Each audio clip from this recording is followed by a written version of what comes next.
Gander, Pancon 29er Heavy, heading 087, indicating 574 knots for a coordinate check. Over. Pancon 29er Heavy, 0632 GMT, 21 degrees, 42 minutes, tracks confirmed. Contact channel gauge after your next coordinate, over. Gander, Pancon 29er Heavy, roger, good morning. Chris? Huh? I'm taking a walk. Got it. Chris, it's your ship. You might want to wake up. I got it.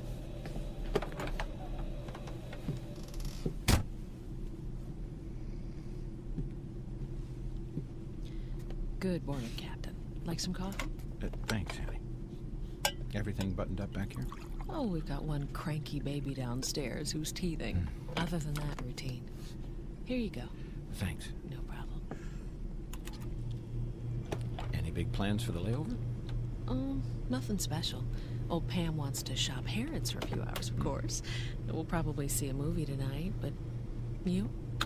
Well, actually, how about dinner? Okay. Rayford, you and I have had dinner many times. You have never been nervous asking me before. Now, what exactly is it that you mean by dinner? Just dinner. No need to put me on trial here. Why, Captain Steele. What's the matter? Irene spending a little bit too much time at church? This has nothing to do with Irene. This is simply a couple of good friends having a nice dinner. Well, good friend. Let me attend to a little business here. And when I get a second, I'll stop by your office to discuss this matter further. I'm not going anywhere.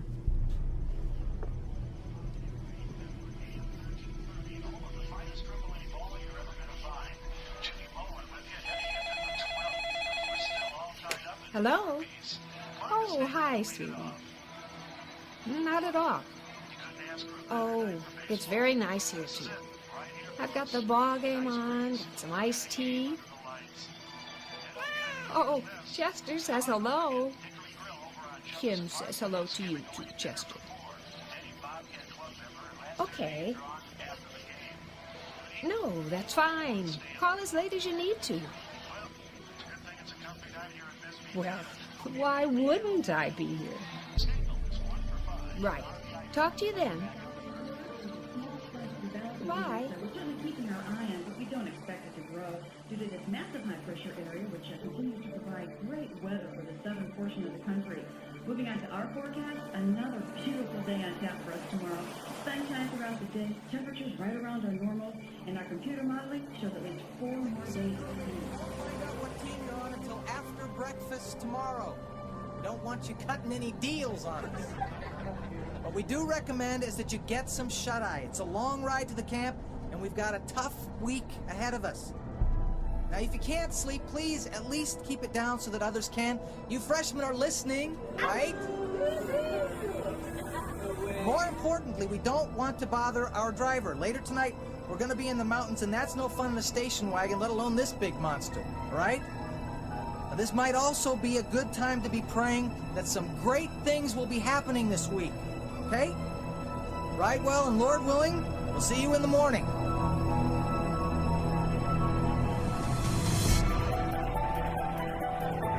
Based on the best-selling novel, Tyndale House Publishers proudly presents the dramatic audio edition of Left Behind.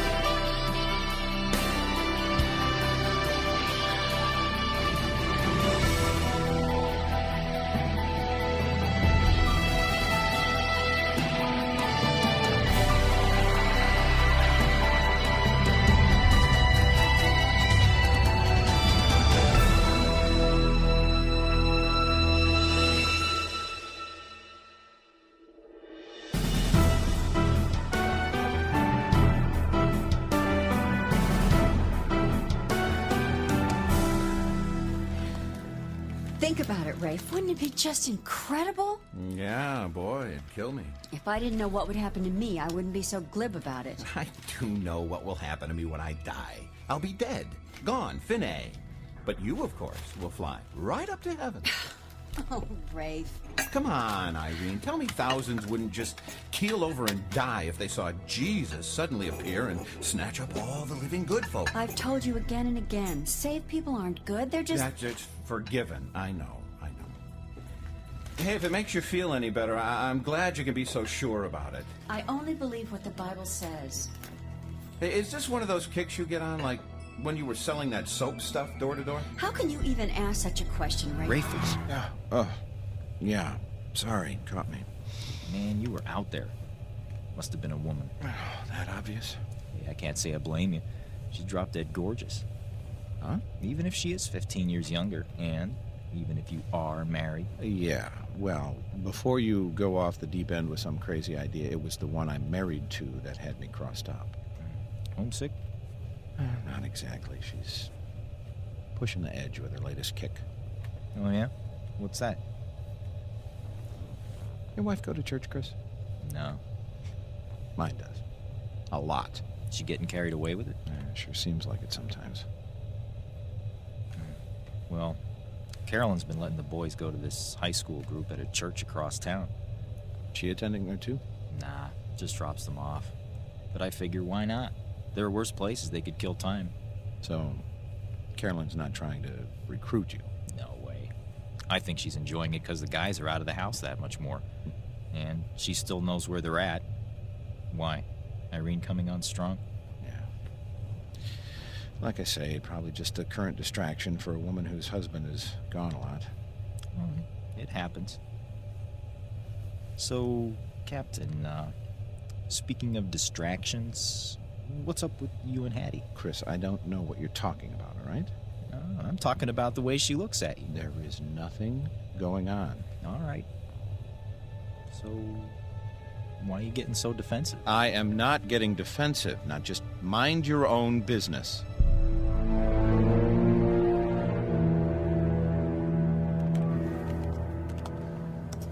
Can I get you a refill on that, sir? No thanks, I'm fine. All right. How about you, sir? Anything I can get for you?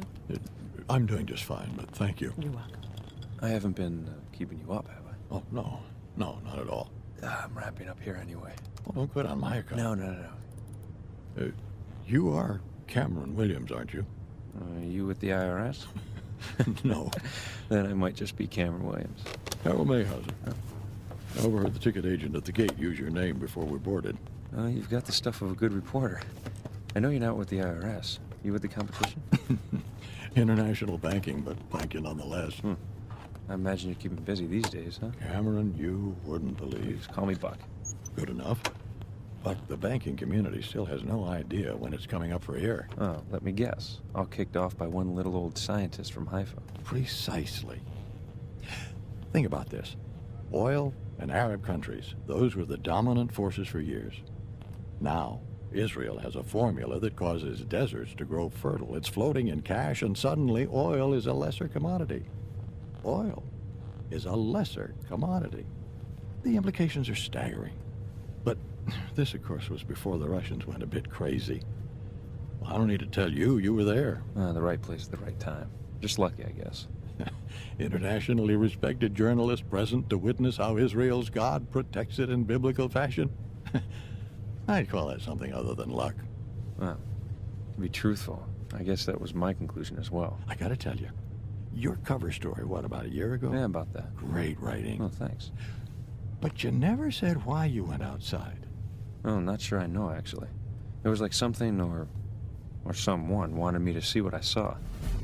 See, the military compound where they were guarding Rosenzweig had one bank of international phones 20 feet from the MCC, their regional command center. I was on with New York recapping the first day's interview when the whole country went up for grabs. No need. Steve, I've got it covered. We've got good notes from today's session and already have tomorrow mapped out. The stuff is great, I'm telling you. No one is sleeping through this piece. This guy is news. Steve. Steve, I'm gonna need to go here. I don't know, but it doesn't sound good. Yeah, I will. Excuse me, what's going on? Inbounds, dozens, planes, missiles. What? How soon? How soon? I don't know, 30? 30 minutes? Seconds, they are overhead.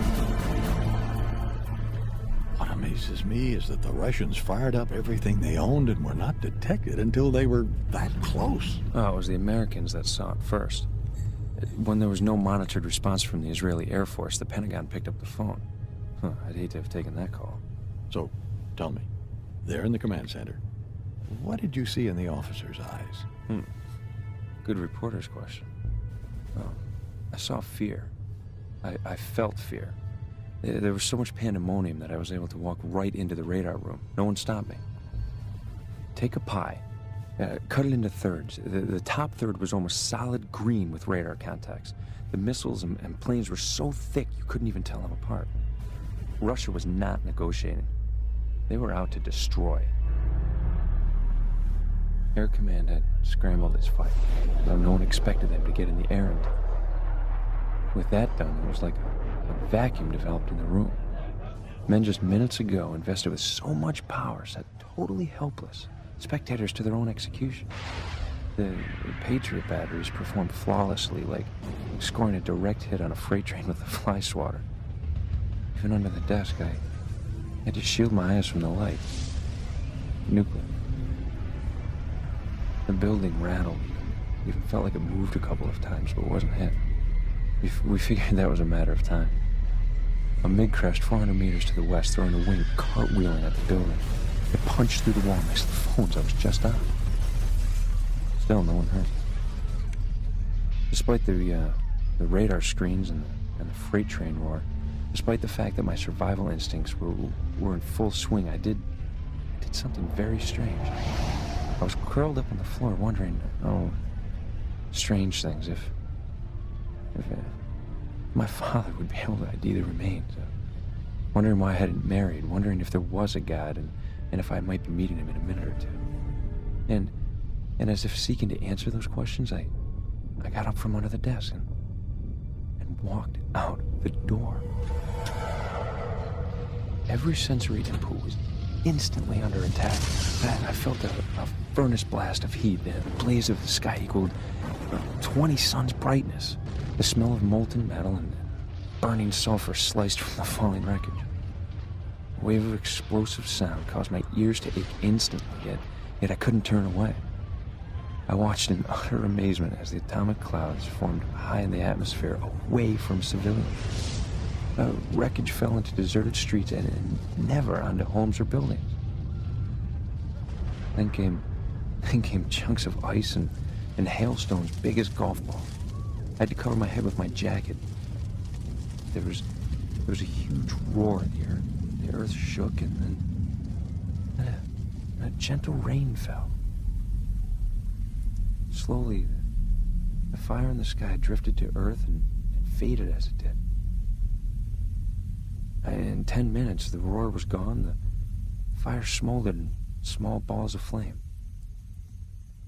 Flickered out. And then stillness settled over everything.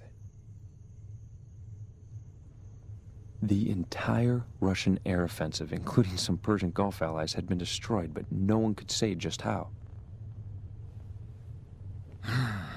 That's quite an account. I can see it like it's yesterday. So, how did it change you? Well, quite a number of ways. Well, one that stands out, I was trying to decide if I could convey even a tenth of this to the readers when a gal at the office gave me a Bible and told me to look up Ezekiel 38 and 39. And there it was, scripted thousands of years ago, the very event I had just witnessed. I tell you this, after going through it, nothing's too far beyond belief.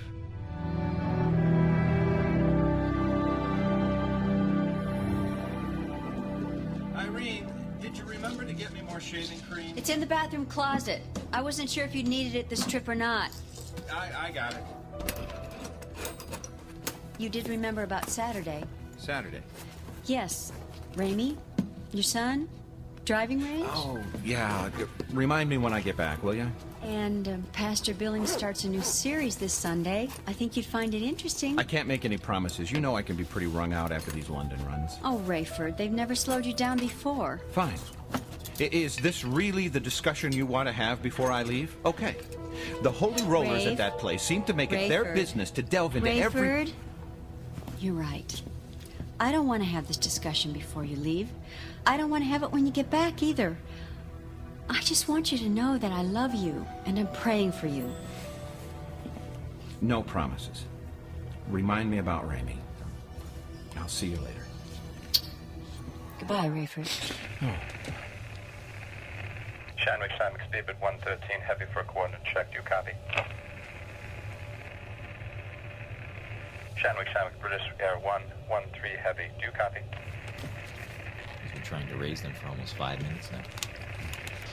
Speedbird 113 heavy. This is PanCon 29er heavy. Good morning, sir. PanCon 29er, good morning. How do you copy RHF, sir? 5x5 Speedbird. Must be their problem. Roger that, PanCon. We had initial contact only to... Stand by. PanCon, we seem to have dissolved the situation here. We need to attend to. Thanks for the help. Roger that, Speedbird. A situation? Yeah, I wonder what that's all about. I tell you what, I'm going for a quick stroll. Keep an eye on things. I'll be right back. Right.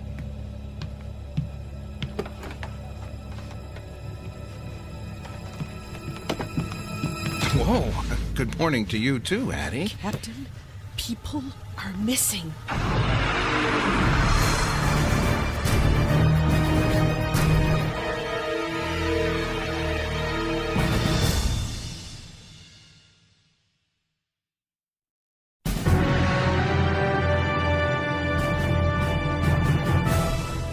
Missing? What do you mean missing? A bunch of people are just gone. Hattie, this is a big plane. They wandered off to the labs. I've been everywhere. I'm telling you, dozens of people are missing. Hattie, it's still dark. We'll find them. I am not crazy. Come see for yourself. All over the plane, people have just disappeared. It's a joke. They're hiding. Rayford! Shoes, socks, clothes, everything left behind. The people are gone. Please, come with me and see for yourself. Oh, all right. I will.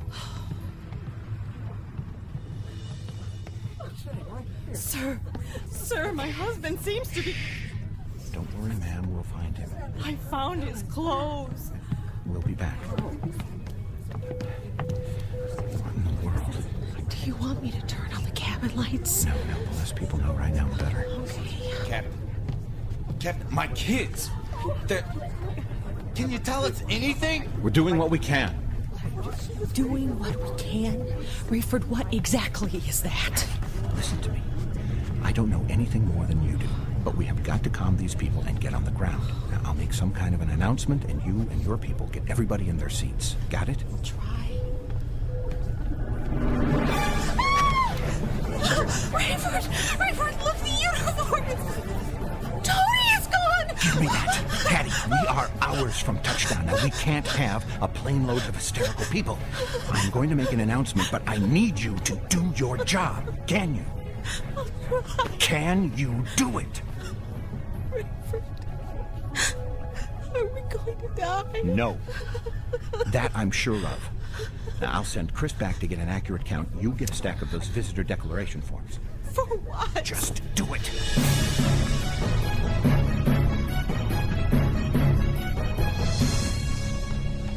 Chris, I don't have time to explain this. You need to listen carefully. Shoot. It appears that dozens of passengers, some of the crew, they're gone. Wait a minute. Gone? Listen to me. This is real. I know it's hard to believe, but I need you to listen to me. This is a joke, right? Chris, I don't have time to convince you. Okay. You're telling me dozens of people have vanished. And your explanation? I don't know. I don't want to think about the why right now. Just let me figure out our next move.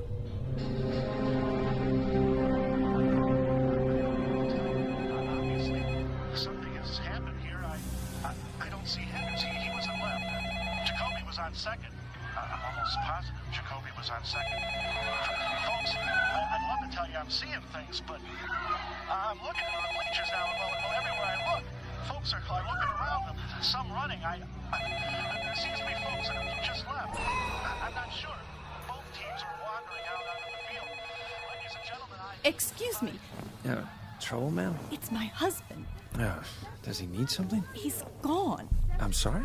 He's disappeared. Ma'am, he probably slipped off to the washroom while you were sleeping. I'm sure he'll be back. Would you mind checking? And take this blanket. I'm afraid he's gone off naked. He's a religious person, and I know he'd be terribly embarrassed. He's gone off. I see. Well, maybe you should ask this fellow, one who's next to me. You mean the one that was wearing that suit? I'll be right back.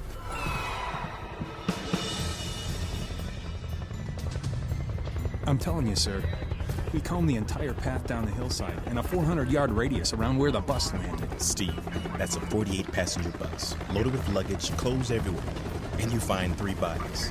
Just 3? Some making sense. What gives? You got me, Sarge. The call came from a trucker who was behind the bus. Didn't see him try to avoid anything. No sharp turns, no blowout. Says the bus came to the curve and just kept going straight, right through the car. Wow. I'd hate to be the guy that has to tell the church their entire youth group is gone.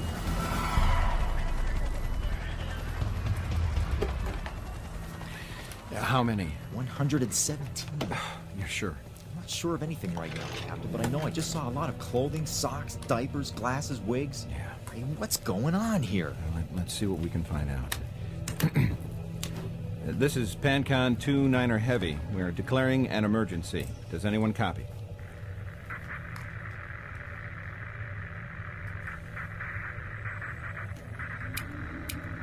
PanCon 2 Niner Heavy is declaring an emergency. Any aircraft that copy, please respond.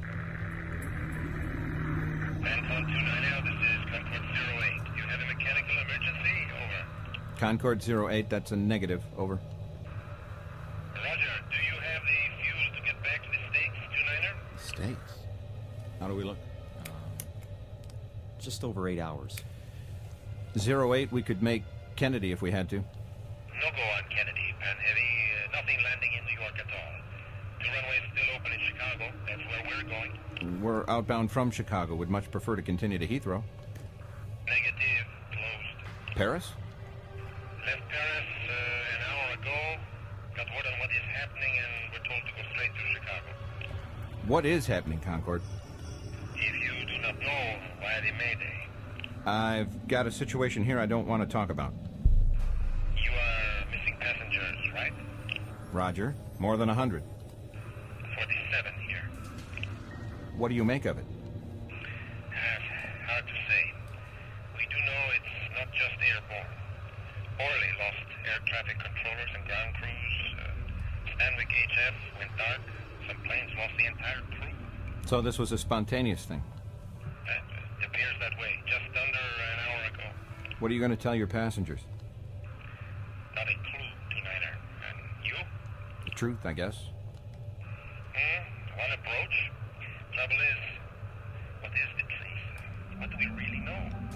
Not a blessed thing. Good choice of words, 2 Niner. You know what some people are saying, over? What's that? Better it's people suddenly gone off to heaven than some world powers hocus pocus. Roger that, Concord. See you in Chicago. Over. Now what? Let's dump the autopilot and swing it around. Right. My wife said something last week. Nah, it couldn't be it. Or could it?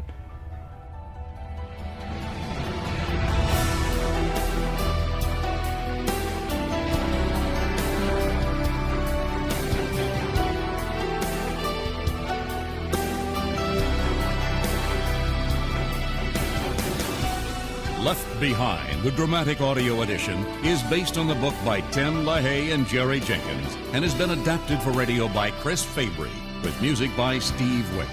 Directed and produced by Todd Bastide. The dramatic audio edition of Left Behind is a production of Gap Digital and Tyndale House Publishing. Thank you for listening.